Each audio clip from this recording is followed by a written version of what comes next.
Mantan Gubernur DKI Jakarta Anies Baswedan tampak menyambangi Rutan Cipinang, Jakarta Timur pada Jumat 1 Agustus. Kedatangan Anies ini dilakukan seusai Presiden Prabowo Subianto memberikan abolisi untuk mantan Menteri Perdagangan Tom Lembong. Kepada wartawan, Anies mengatakan bahwa kedatangannya adalah untuk memberikan kabar baik untuk Tom Lembong. Ia juga mengaku ingin mendengar secara langsung pendapat dari Tom Lembong seusai mendapat abolisi.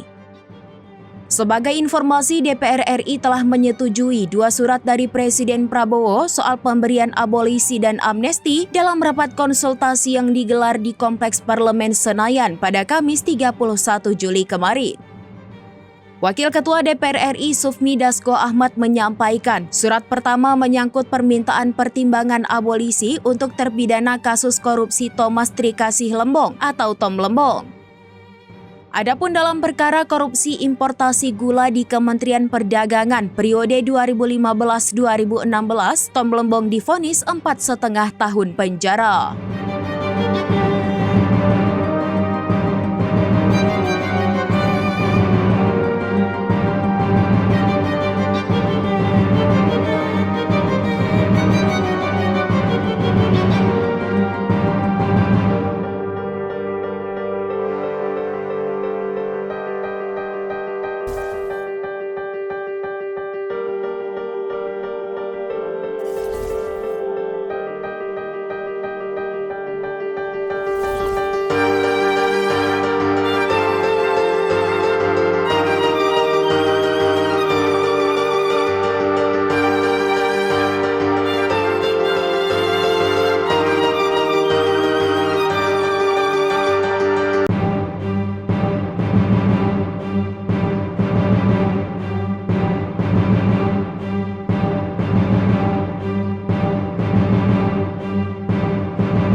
Download Tribun X sekarang, menghadirkan lokal menjadi Indonesia.